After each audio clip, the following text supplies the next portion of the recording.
ಆಕಾಶವಾಣಿ ಪ್ರದೇಶ ಸಮಾಚಾರ ಓದುತ್ತಿರುವವರು ಶಾಂತಲಾ ಜೆ. ಮುಖ್ಯಾಂಶಗಳು: ಕೃಷಿ ಅಧಿಕಾರಿಗಳ ನೇಮಕಾತಿ ಗೊಂದಲ ಸಮಸ್ಯೆ ಬಗೆಹರಿಸಲು ಅಧಿಕಾರಿಗಳಿಗೆ ಮುಖ್ಯಮಂತ್ರಿ ಡಿಕೆ ಶಿವಕುಮಾರ್ ಸೂಚನೆ. ಸಂಪುಟ ವಿಸ್ತರಣೆಯಲ್ಲಿ ಎಲ್ಲಾ ಸಮುದಾಯಕ್ಕೆ ಪ್ರಾತಿನಿಧ್ಯ ಕೆಪಿಸಿಸಿ ಅಧ್ಯಕ್ಷ ಬಿಕೆ ಹರಿಪ್ರಸಾದ್ ಸಮರ್ಥನೆ. ವಿಧಾನಸಭಾಧ್ಯಕ್ಷ ಸಭಾಪತಿ ಹೆಸರು ಘೋಷಿಸುವ ಮೂಲಕ ರಾಜ್ಯ ಸರ್ಕಾರದಿಂದ ಸಂವಿಧಾನ ಉಲ್ಲಂಘನೆ ಬಿಜೆಪಿ ಆರೋಪ. ಎಥೆನಾಲ್ ಉತ್ಪಾದನೆ ಬಳಕೆಗೆ ಕ್ರಮ ಕೈಗೊಳ್ಳುವಂತೆ ಕೇಂದ್ರ ಸರ್ಕಾರಕ್ಕೆ ಕುರುಬೂರು ಶಾಂತಕುಮಾರ್ ಪತ್ರ. ಹಾಗೂ ಕರಾವಳಿ, ಕೊಡಗು, ಶಿವಮೊಗ್ಗ ಸೇರಿದಂತೆ 7 ಜಿಲ್ಲೆಗಳಲ್ಲಿ ಇಂದು ಭಾರೀ ಮಳೆ ಸಾಧ್ಯತೆ, ಹವಾಮಾನ ಇಲಾಖೆ ಮುನ್ನೆಚ್ಚರಿಕೆ. ಕೃಷಿ ಅಧಿಕಾರಿಗಳ ನೇಮಕಾತಿಯಲ್ಲಿ ಉಂಟಾಗಿರುವ ಸಮಸ್ಯೆಯನ್ನು ಕಾನೂನಾತ್ಮಕವಾಗಿ ಬಗೆಹರಿಸಲು ಸಂಬಂಧಪಟ್ಟ ಹಿರಿಯ ಅಧಿಕಾರಿಗಳಿಗೆ ಸೂಚಿಸಲಾಗಿದೆ ಎಂದು ಮುಖ್ಯಮಂತ್ರಿ ಡಿಕೆ ಶಿವಕುಮಾರ್ ತಿಳಿಸಿದ್ದಾರೆ.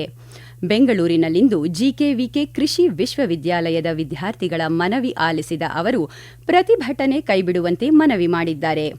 ಸರ್ಕಾರ ನಿರುದ್ಯೋಗ ನಿರ್ಮೂಲನೆಗೆ ಕ್ರಮ ತೆಗೆದುಕೊಂಡಿದೆ. ಯಾವುದೇ ವಿದ್ಯಾರ್ಥಿಗೆ ಅನ್ಯಾಯವಾಗದಂತೆ ಕ್ರಮ ಕೈಗೊಳ್ಳಲಾಗುವುದು ಎಂದು ವಿದ್ಯಾರ್ಥಿಗಳಿಗೆ ಭರವಸೆ ನೀಡಿದ್ದಾರೆ.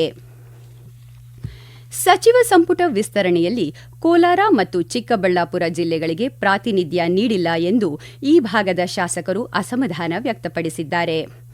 ಬಂಗಾರಪೇಟೆಯ ಶಾಸಕ ಎಸ್ಎನ್ ನಾರಾಯಣಸ್ವಾಮಿ, ಎಸ್ಎನ್ ಸುಬ್ಬಾರೆಡ್ಡಿ, ಮಾಲೂರು ಶಾಸಕ ಕೆವೈ ನಂಜೇಗೌಡ, ಕೊತ್ತೂರು ಶಾಸಕ ಜಿ ಮಂಜುನಾಥ ಬೆಂಗಳೂರಿನಲ್ಲಿಂದು ಸುದ್ದಿಗೋಷ್ಠಿ ನಡೆಸಿ ಸಚಿವ ಸಂಪುಟ ವಿಸ್ತರಣೆ ಬಗ್ಗೆ ಆಕ್ಷೇಪ ವ್ಯಕ್ತಪಡಿಸಿದ್ದಾರೆ.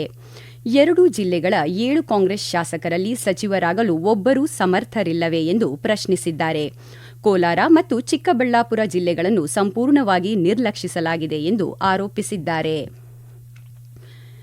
ಎಲ್ಲಾ ಸಮುದಾಯಕ್ಕೆ ಪ್ರಾತಿನಿಧ್ಯ ನೀಡಿ ಸಚಿವ ಸಂಪುಟ ವಿಸ್ತರಣೆ ಮಾಡಲಾಗಿದೆ ಎಂದು ಕೆಪಿಸಿಸಿ ಅಧ್ಯಕ್ಷ ಬಿಕೆ ಹರಿಪ್ರಸಾದ್ ತಿಳಿಸಿದ್ದಾರೆ. ಬೆಂಗಳೂರಿನಲ್ಲಿಂದು ಸುದ್ದಿಗಾರರೊಂದಿಗೆ ಮಾತನಾಡಿದ ಅವರು, ಸಚಿವ ಸ್ಥಾನ ಸಿಗದೆ ನಿರಾಸೆಗೊಂಡಿರುವ ಕೃಷ್ಣಪ್ಪ, ಪ್ರಿಯಾಕೃಷ್ಣ ಹಾಗೂ ಹಿರಿಯ ನಾಯಕ ಮಂಕಾಳು ವೈದ್ಯ ಅವರೊಂದಿಗೆ ಮಾತುಕತೆ ನಡೆಸಲಾಗುವುದು ಎಂದು ಸ್ಪಷ್ಟಪಡಿಸಿದ್ದಾರೆ. ಪಕ್ಷದಲ್ಲಿ ಯಾರಿಗೂ ಅಸಮಾಧಾನವಿಲ್ಲ ಎಂದ ಅವರು, ಯಾರೂ ರಾಜೀನಾಮೆ ನೀಡಿಲ್ಲ ಎಂದು ಹೇಳಿದ್ದಾರೆ. ಹೊಸಬರಿಗೆ ಅವಕಾಶ ಮಾಡಿಕೊಡುವ ನಿಟ್ಟಿನಲ್ಲಿ ಈ ಬಾರಿ ಕೆಲವು ಹಿರಿಯರಿಗೆ ಅವಕಾಶ ಕೈತಪ್ಪಿದೆ ಎಂದು ತಿಳಿಸಿದ್ದಾರೆ. ರಾಜ್ಯ ಸರ್ಕಾರ ವಿಧಾನಸಭಾಧ್ಯಕ್ಷ, ಉಪಸಭಾಪತಿ, ಸಭಾಪತಿ ಮತ್ತು ವಿಧಾನ ಪರಿಷತ್ ಉಪಾಧ್ಯಕ್ಷ ಹುದ್ದೆಗಳಿಗೆ ಹೆಸರುಗಳನ್ನು ಘೋಷಿಸುವ ಮೂಲಕ ಸಂವಿಧಾನವನ್ನು ಉಲ್ಲಂಘಿಸಿದೆ ಎಂದು ಬಿಜೆಪಿ ಆರೋಪಿಸಿದೆ. ಬೆಂಗಳೂರಿನಲ್ಲಿಂದು ಸುದ್ದಿಗಾರರೊಂದಿಗೆ ಮಾತನಾಡಿದ ವಿಧಾನ ಪರಿಷತ್ ಪ್ರತಿಪಕ್ಷ ನಾಯಕ ಛಲವಾದಿ ನಾರಾಯಣಸ್ವಾಮಿ, ಅಸ್ತಿತ್ವದಲ್ಲಿರುವ ಪದಾಧಿಕಾರಿಗಳ ರಾಜೀನಾಮೆ ನೀಡುವ ಮೊದಲು, ಹುದ್ದೆಗಳು ಔಪಚಾರಿಕವಾಗಿ ಖಾಲಿಯಾಗುವ ಮೊದಲು ಸಾಂವಿಧಾನಿಕ ಹುದ್ದೆಗಳನ್ನು ಹೆಸರುಗಳನ್ನು ಘೋಷಿಸುವ ಮೂಲಕ ಕಾಂಗ್ರೆಸ್ ಸಂವಿಧಾನವನ್ನು ಉಲ್ಲಂಘಿಸಿದೆ ಎಂದು ಆರೋಪಿಸಿದ್ದಾರೆ. ಸಾಂವಿಧಾನಿಕ ಹುದ್ದೆಗಳಿಗೆ ಹೆಸರುಗಳನ್ನು ಸದನದೊಳಗೆ ಮಾತ್ರ ನಿರ್ಧರಿಸಬೇಕು ಎಂದು ಸಲಹೆ ನೀಡಿದ್ದಾರೆ. ಕಬ್ಬು, ಭತ್ತ, ಮೆಕ್ಕೆಜೋಳ ಇನ್ನಿತರ ಕೃಷಿ ಉತ್ಪನ್ನಗಳಿಂದ ಉತ್ಪಾದಿಸುವ ಎಥೆನಾಲ್ ಬಳಕೆಗೆ ಕೇಂದ್ರ ಸರ್ಕಾರ ಒತ್ತು ನೀಡಿರುವುದು ಸ್ವಾಗತಾರ್ಹ ಎಂದು ರಾಜ್ಯ ಕಬ್ಬು ಬೆಳೆಗಾರರ ಸಂಘದ ಕುರುಬೂರು ಶಾಂತಕುಮಾರ್ ತಿಳಿಸಿದ್ದಾರೆ. ಈ ಕುರಿತಂತೆ ಕೇಂದ್ರ ಸಚಿವ ಪ್ರಹ್ಲಾದ್ ಜೋಶಿ ಅವರಿಗೆ ಪತ್ರ ಬರೆದಿರುವ ಅವರು, ವಿರೋಧ ಪಕ್ಷಗಳ ಎಥೆನಾಲ್ ಬಳಕೆಗೆ ಹಾನಿಕಾರಕ ಮತ್ತು ವಾಹನಗಳ ಮೈಲೇಜ್ ಕಡಿಮೆಯಾಗಲಿದೆ ಎಂದು ತಪ್ಪಾಗಿ ಬಿಂಬಿಸುತ್ತಿವೆ. ವಿದೇಶದಲ್ಲಿ ಪೆಟ್ರೋಲಿಯಂ ಉತ್ಪಾದಿಸುವ ಕಂಪನಿಗಳ ಲಾಬಿ ಒತ್ತಡಕ್ಕೆ ಮಣಿದು ಈ ರೀತಿ ಪ್ರಚಾರ ಮಾಡಲಾಗುತ್ತಿದೆ ಎಂದು ದೂರಿದ್ದಾರೆ. ಎಥೆನಾಲ್ ಬಳಸುವುದರಿಂದ ರೈತರಿಗೆ ಹೆಚ್ಚು ಆದಾಯ ಬರಲಿದೆ.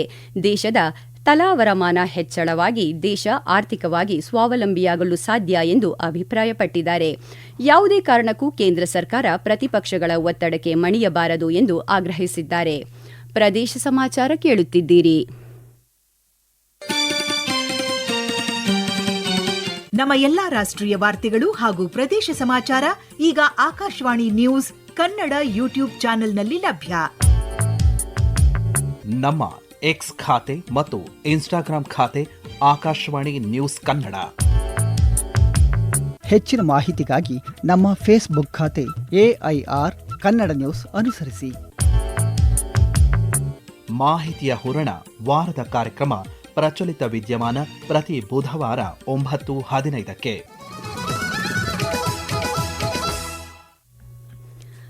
ರಾಜ್ಯದಲ್ಲಿ ಮುಂಗಾರು ಮಳೆ ಕೊರತೆಯಾಗಿ ಬರ ಪರಿಸ್ಥಿತಿ ಎದುರಾಗಿರುವ ಹಿನ್ನೆಲೆಯಲ್ಲಿ ಬಿಜೆಪಿ ರಾಜ್ಯಾಧ್ಯಕ್ಷ ಬಿವೈ ವಿಜಯೇಂದ್ರ ಇಂದು ತುಮಕೂರು ಜಿಲ್ಲೆಯಲ್ಲಿ ಬರ ಅಧ್ಯಯನ ನಡೆಸಿದರು.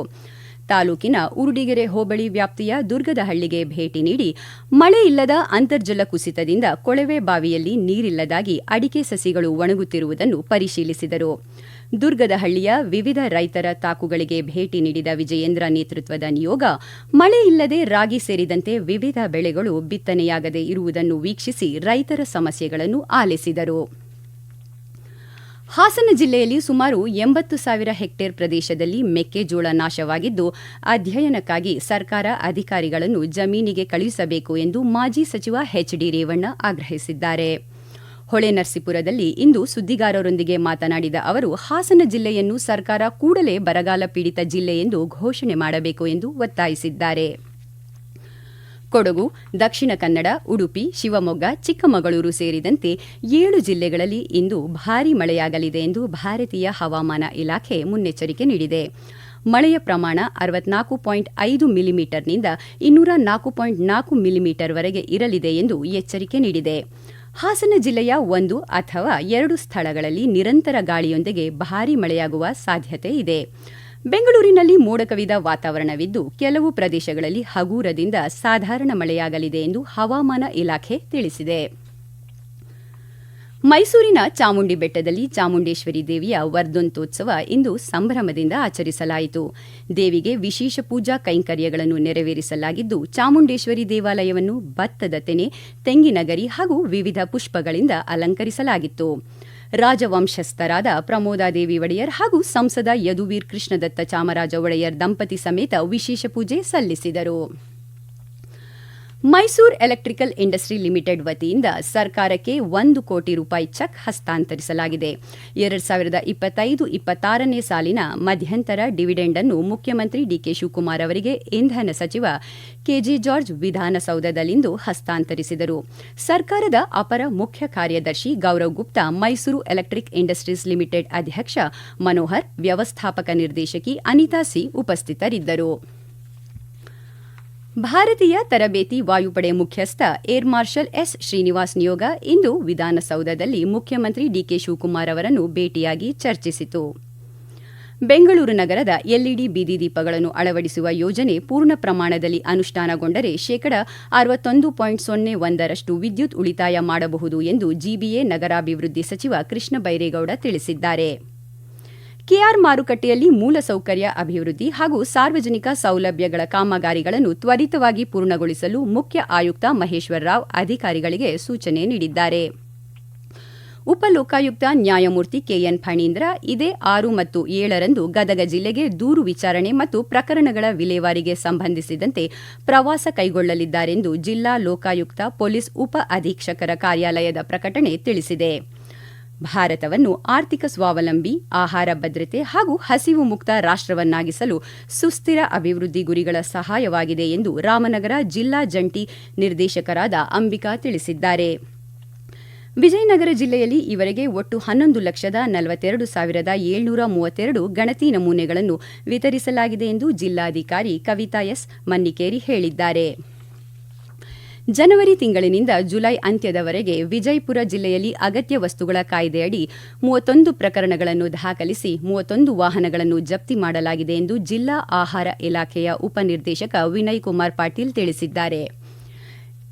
ಹಿರಿಯ ಕಾಂಗ್ರೆಸ್ ಮುಖಂಡ ಪದ್ಮ ಪ್ರಶಸ್ತಿ ಪುರಸ್ಕೃತ ಮಾಜಿ ರಾಜ್ಯಪಾಲ ಡಿವೈ ಪಾಟೀಲ್ ಇಂದು ನಿಧನ ಹೊಂದಿದ್ದಾರೆ. ದೀರ್ಘಕಾಲದ ಅನಾರೋಗ್ಯದಿಂದ ಬಳಲುತ್ತಿದ್ದ ಅವರು ಮಹಾರಾಷ್ಟ್ರದ ಕೊಲ್ಲಾಪುರದಲ್ಲಿರುವ ತಮ್ಮ ನಿವಾಸದಲ್ಲಿ ಕೊನೆಯುಸಿರೆಳೆದಿದ್ದಾರೆ. ಡಿವೈ ಪಾಟೀಲ್ ಅವರು 1967ರಿಂದ 78ರವರೆಗೆ ಶಾಸಕರಾಗಿ ಸೇವೆ ಸಲ್ಲಿಸಿದ್ದರು. ಬಿಹಾರ, ತ್ರಿಪುರ, ಪಶ್ಚಿಮ ಬಂಗಾಳ ರಾಜ್ಯಪಾಲರಾಗಿಯೂ ಸೇವೆ ಸಲ್ಲಿಸಿದ್ದಾರೆ. ಕೊನೆಯಲ್ಲಿ ಮತ್ತೊಮ್ಮೆ ಮುಖ್ಯಾಂಶಗಳು. ಕೃಷಿ ಅಧಿಕಾರಿಗಳ ನೇಮಕಾತಿ ಗೊಂದಲ ಸಮಸ್ಯೆ ಬಗೆಹರಿಸಲು ಅಧಿಕಾರಿಗಳಿಗೆ ಮುಖ್ಯಮಂತ್ರಿ ಡಿಕೆ ಶಿವಕುಮಾರ್ ಸೂಚನೆ. ಸಂಪುಟ ವಿಸ್ತರಣೆಯಲ್ಲಿ ಎಲ್ಲಾ ಸಮುದಾಯಕ್ಕೆ ಪ್ರಾತಿನಿಧ್ಯ, ಕೆಪಿಸಿಸಿ ಅಧ್ಯಕ್ಷ ಬಿಕೆ ಹರಿಪ್ರಸಾದ್ ಸಮರ್ಥನೆ. ವಿಧಾನಸಭಾಧ್ಯಕ್ಷ, ಸಭಾಪತಿ ಹೆಸರು ಘೋಷಿಸುವ ಮೂಲಕ ರಾಜ್ಯ ಸರ್ಕಾರದಿಂದ ಸಂವಿಧಾನ ಉಲ್ಲಂಘನೆ, ಬಿಜೆಪಿ ಆರೋಪ. ಎಥೆನಾಲ್ ಉತ್ಪಾದನೆ ಬಳಕೆಗೆ ಕ್ರಮ ಕೈಗೊಳ್ಳುವಂತೆ ಕೇಂದ್ರ ಸರ್ಕಾರಕ್ಕೆ ಕುರುಬೂರು ಶಾಂತಕುಮಾರ್ ಪತ್ರ. ಹಾಗೂ ಕರಾವಳಿ, ಕೊಡಗು, ಶಿವಮೊಗ್ಗ ಸೇರಿದಂತೆ 7 ಜಿಲ್ಲೆಗಳಲ್ಲಿ ಇಂದು ಭಾರೀ ಮಳೆ ಸಾಧ್ಯತೆ, ಹವಾಮಾನ ಇಲಾಖೆ ಮುನ್ನೆಚ್ಚರಿಕೆ. ಇಲ್ಲಿಗೆ ಪ್ರದೇಶ ಸಮಾಚಾರ ಮುಗಿಯಿತು. ನಮ್ಮ ಮುಂದಿನ ವಾರ್ತಾ ಪ್ರಸಾರ ಸಂಜೆ 7:35ಕ್ಕೆ.